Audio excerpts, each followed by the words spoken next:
दोस्तों मेरा नाम है करण और आप मेरे साथ देख रहे हो प्लास्टोटेक द वर्ल्ड ऑफ प्लास्टिक्स। तो दोस्तों आपके सामने जो है आप देख रहे हो चार्जिंग पेज खुला हुआ है। आज मैं आपको समझाऊंगा कि इसका जो पोजीशन होता है, यहाँ पे आप देखोगे आपको पोजीशन दिख रहा है, ये चीज़ आपकी पोजीशन है। तो आज मैं आपको दिखाऊंगा कि पोजीशन को किस तरीके से जब आप सेट करते हो तो आपका जो रेसिप्रोकेटिंग स्क्रू होता है जो कि बैरल के अंदर होता है तो वो किस तरीके से कार्य करता है, ये चीज़ आपको मैं समझाऊंगा। काफ़ी इंपॉर्टेंट चीज़ है तो समझने का प्रयास करिएगा दोस्तों, और ध्यान से देखिएगा इसको किस तरीके से जो है ये कार्य करता है। तो सबसे पहले मान लीजिए ये आपका बैरल है, ये मैंने एक बैरल बना दिया।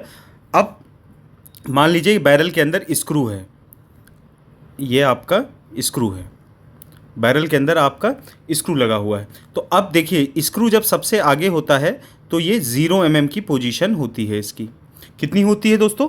0 mm। अब आपने जैसे मान लीजिए यहाँ, अब क्या है कि एकदम स्क्रू जब नोज़ल टिप के पास होगा तो वो होगा 0 mm पर, सिंपल सी बात है। अब आपने जैसे सेट कर दिया 50 mm, यहाँ पे आपने पोजीशन को सेट कर दिया, चार्जिंग पोजीशन 50 mm।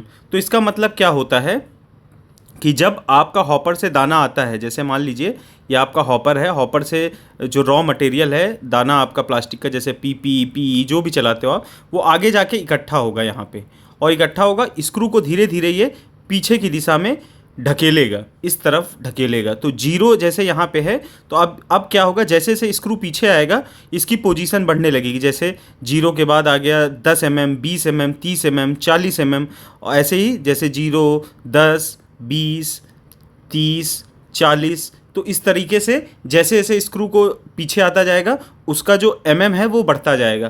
तो जैसे आपने सेट किया 50 mm, तो सिंपल सी बात है, जैसे आपने 50 सेट किया तो क्या होगा कि जब स्क्रू का पोजीशन 50 mm पे पहुंच जाएगा तब आपका रेसिप्रोकेटिंग स्क्रू रुक जाएगा।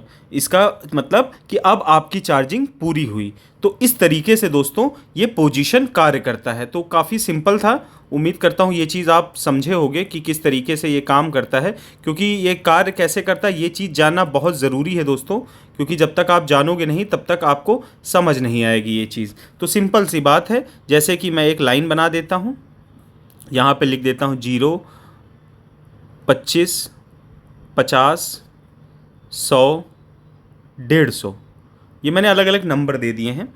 और यहाँ पे मान लीजिए ये आपका स्क्रू है, ये आपका स्क्रू है पूरा। तो अब जैसे जैसे आप जैसे मान लीजिए 50 mm सेट किए तो स्क्रू क्या होगा, ये पीछे आ जाएगा, यहाँ पे 50 तक आएगा, उसके बाद रुक जाएगा चार्जिंग के लिए।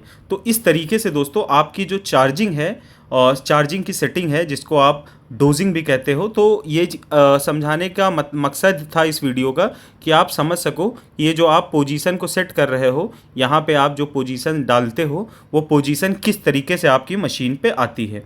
उम्मीद करता हूँ ये चीज़ आपके दिमाग में बैठी होगी। समझ गए हो तो वीडियो को लाइक कर देना, चैनल को सब्सक्राइब कर देना, और हमारे कोर्सेज से आप जुड़ सकते हो दोस्तों, क्योंकि अगर आपको अच्छी ट्रेनिंग लेनी है, सीखनी है, तो हमारा ऑनलाइन कोर्स है, उससे आप जुड़ सकते हो। कोर्स से जुड़ने के लिए मोबाइल नंबर जो है मैं आप यहाँ पे लिख देता हूँ, 9005103346। ये हमारा व्हाट्सएप नंबर है, 900 510 3346। अगर भारत के बाहर से कहीं से आप हो, इंडिया के बाहर से, तो +91 कोड लगा देना। तो इस पे आप मैसेज करोगे तो मैं आपसे कनेक्ट हो जाऊंगा। कोर्स क्या है कि हमारा जो कोर्स है उस पे मैं कुछ डिस्काउंट दे रहा हूँ। कंप्लीट इंजेक्शन मोल्डिंग जिसको सीखना है तो वो आदमी जुड़ सकता है इससे और सीख सकता है, अपनी स्किल को बढ़ा सकता है, ताकि वो कहीं भी जॉब कर रहा है तो अपना बेस्ट आउटपुट दे पाए। उसके अलावा कोई नई कंपनी में जा रहा है तो वहाँ पे भी उसको इस चीज़ का बेनिफिट मिल सके। तो मिलते हैं अगली वीडियो में दोस्तों, तब तक के लिए नमस्कार, धन्यवाद।